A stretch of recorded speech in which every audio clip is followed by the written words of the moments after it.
Dan Illman, Mike Beer kicking off the 50-cent pick four at Belmont Park on Thursday with stakes action for 2-year-olds. It's the Astoria. $150,000 is the purse. These fillies will be going 5.5 furlongs on the main track. Let's take a look at this field. Very impressed by the debut of the number 6, Devious Dame, trained by Norm Cassie. This daughter of Gervin, Mike, blew him away in the debut at Churchill Downs, 68 Buyer speed figure. 4 to 5 in here? Yeah, boy, we'll see what she does. She did, look pretty good winning that race, and they paid a lot of money for this horse at the sale. So obviously there are things to like about her. I don't know. When I watched her debut, we'll talk about it a little bit more when we get to her, Dan. I sort of have mixed feelings about that race. She looked good winning. I have some questions. Let's take this Timeform US pace projector with a grain of salt. These are very lightly raced horses. They're still trying to figure themselves out. I do expect Devious Dame to show speed. I do expect Alexis's Storm to show speed. Girl by the 5. We don't even have a chicklet for her. She debuted in a 4.5 furlong race at Gulfstream. She could show speed as well. Yeah, we'll see. I'm with you. I wouldn't try to, predict this thing too hard and live by it. I think a lot of horses are going to be going. I mean, at the end of the day, Dan, speed wins these races, and I'm sure a lot of these fillies will be showing speed. Number 1 is Alexis's Storm, who made her debut at Laurel for trainer Chuck Lawrence. That barn's going very well right now. They won the Penn Mile with an 80-1 shot earlier this week. Let's watch Alexis's Storm's win in a maiden her career debut. This is a very professional, precocious horse. She weighed in at a solid 1,033 pounds, and she did everything right. She was up close to the pace. She changed leads on cue. She drew away. You just get a feeling she's an early type. Yeah, that's how I looked at it too. I really liked this debut. It was pretty impressive, especially when you consider, I mean, she was pretty fast out of the gate in here, Dan, but her rider didn't even send her. He made the lead with her. He took a hold. He let a couple of horses sort of come up to either side of her, and then she was fine with that. And then once he set her down through the stretch, you saw how she finished it off. Really impressive debut. Young Jaron Barbosa was on that day. Trevor McCarthy takes them out. And you've got to figure Trevor's got to hustle her out of there from this inside post position. Magic Beauty is the number 2. Now, Magic Beauty is still a maiden from 2 lifetime starts. She has some pedigree. She's a curl and half sister to Syndergaard, who I'm sure you remember is a very fast New York bred that just missed in the Champagne as a 2-year-old for Todd Pletcher. She's trained by James Chapman, and Chapman gets these horses that don't cost a lot of money, and he makes the most with them. He really does. And he also gets them to improve through racing. Very few of them win first time out, and then they just sort of get better after a couple of starts. So we'll see if Magic Beauty can do that, because I think it's pretty clear she's got to get better if she's going to be a contender in this race. And they debuted her against Colts. She was really nowhere in that race. She ran maybe a little better last time, but she was still no factor in that race. And she, just has to run a lot better in here. Maybe all the other horses in here go and set it up for her.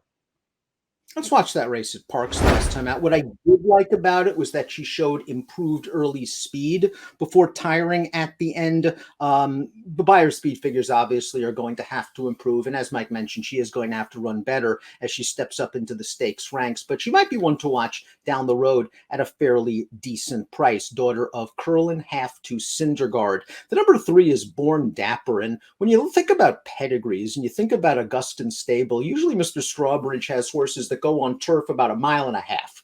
So it was a bit surprising that Jonathan Thomas debuted this horse going 5/8 of a mile at Woodbine, bet down to 5-2, and showed good speed. Let's watch that race right now. And she went after the favorite right from the start. She took a good run at Ernest at her here, and she's just simply going to be turned away. What concerned me about this race was that there was just no running going on from the back. They basically maintained position from start to finish, all of these horses.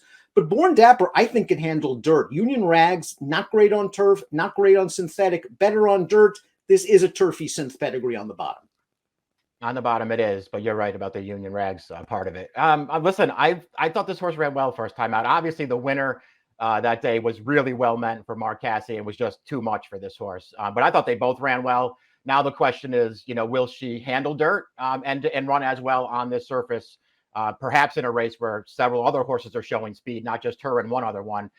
Plenty of questions, Dan. I think she might be pretty good, though. Jonathan Thomas, it's interesting. He has really, really good numbers with second-time starting maidens, but most of it's on turf. On dirt, those numbers aren't so great.